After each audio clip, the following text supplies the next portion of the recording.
Hello friends, welcome back to my channel. मैं रजनी सचदेवा। आज आपसे जो बात करना चाहती हूँ वो होता है कि हम भगवान से बहुत कुछ मांगते हैं। क्या भगवान हमारी सुनते हैं? क्या भगवान हमारे घर आते हैं?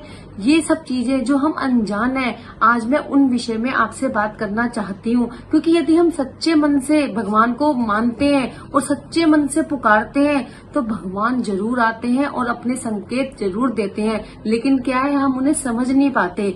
वो संकेतों के बारे में मैं आज आपसे बात करना चाहती हूँ। यदि आपने मेरा चैनल अभी तक नहीं सब्सक्राइब किया तो आप अभी सब्सक्राइब करें, लाइक करें, शेयर करें और आखिर तक वीडियो जरूर देखें। क्योंकि बहुत सारे मन में जो आपके सवाल होंगे, आज मैं उनके बारे में आपसे बात करना चाहती हूँ। क्योंकि जैसे क्या होता है कि भगवान ने हमें पैदा किया, हम इस धरती पे आए और कण कण में भगवान है।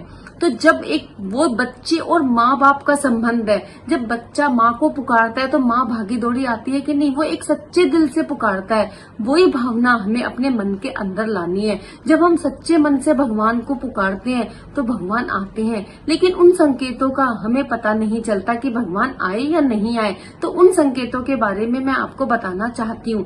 क्या बात होती है कि जब हम पूजा कर रहे होते हैं तो पूजा करते करते कई बार हमारे की आंखों में आंसू आ जाते हैं और हम भावुक हो जाते हैं। तो ये भगवान का एक बहुत बड़ा संकेत होता है कि हमारी जो आत्मा है वो परमात्मा से जुड़ गई है। बस उस वक्त हमको समझना चाहिए। और हमारे जीवन में, चाहे वो शिक्षा से संबंधित हो, चाहे वो हमारी शादी नहीं हो रही, पैसे से संबंधित हो, या कोई भी हमारी घर की प्रॉब्लम हो, हमें भगवान से तुरंत बोल देनी चाहिए। उस वक्त आप समझो कि जो परमात्मा है वो आपकी पूरी आवाज सुन रहा है। तो हमें ये समय नहीं ऐसे बिताना चाहिए, रोने में नहीं बिताना चाहिए। हमें फौरन अपने मन की जितनी भी भावनाएं हैं वो भगवान को बोल देनी चाहिए। तो समझ लो कि ये भगवान ने संकेत दिया है और हम इस चीज को समझ जाएं। जितने भी साफ दिल वाले होंगे, जितने भी साफ कोटे वाले होंगे, भगवान उनकी सब सुनेगा। उस वक्त ऐसा कुछ होता है जैसे कि हम भजन सुन रहे हैं या कोई कथा सुन रहे हैं, हमारे रोम रोम खड़े हो जाते हैं और हमारे आंखों में अपने आप आंसू बहने लग जाते हैं, अपने आप आंसू बहने लग जाते हैं। तो ये भगवान का एक बहुत बड़ा संकेत है कि भगवान अपने आने का हमें आदेश दे रहे हैं कि हम आ गए हैं। अब उन चीजों को तुम समझो।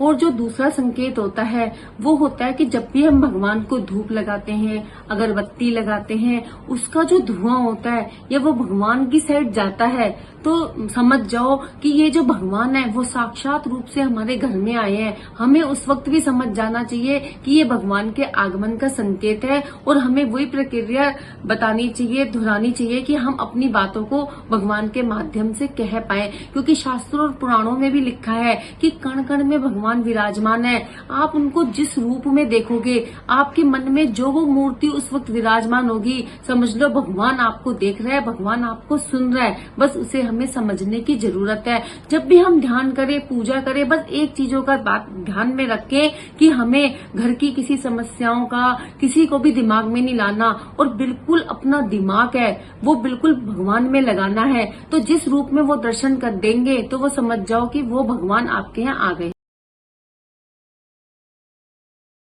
एक संकेत होता है कि जब हम पूजा कर रहे हैं और हमारे दरवाजे पे कोई भिखारी आ जाए या कोई भी बच्चा आ जाए भीख मांगने के लिए या कोई भूखा आ जाए, तो समझ लो कि भगवान उस रूप में आपके घर में आ गए हैं। तो आप उसको जो भी दान देना है, खाना खिलाना है, कहते हैं ना कि अतिथि देव भव, कि जो भी कोई हमारे घर में आता है मेहमान बन के, वो भगवान का रूप होता है। इसीलिए कहा जाता है कि हम पूजा कर रहे हैं और कोई हमारे दरवाजे पे आ जाए तो आप उसको कभी भूखे मत जाने दो। जो आपके मन की श्रद्धा है तो आप उसको जरूर कुछ खाने को दो या दान दो। तो ये भी भगवान के आने का एक संकेत होता है। एक संकेत होता है कि जब हम भगवान की पूजा कर रहे हैं, उनको फूल चढ़ा रहे हैं और फूल हमारी झोली में गिर जाए या फूल हमारी तरफ आ जाए, तो समझ लो कि भगवान ने जो भी आपने मांगा है वो आपकी जो भी धारणा है, आपने जो भी मांगा है वो उन्होंने आपकी स्वीकार कर ली पूजा, और वो आपको देने के लिए तैयार है। आपके पास खुशियों का अंबार लगने वाला है। तो इन संकेतों को आप समझो।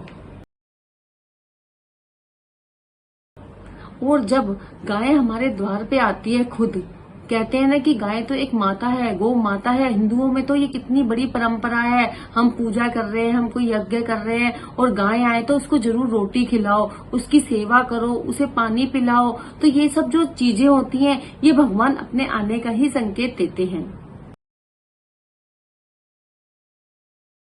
और क्या होता है कि जब हम कभी भगवान की आरती उतार रहे होते हैं या पूजा कर रहे होते हैं और जो ज्योत होती है वो अपने आप बड़ी होने लग जाए, तो समझो कि भगवान आपके घर विराजमान है, आ गए हैं। वो जरूर चक्कर काटने आते हैं।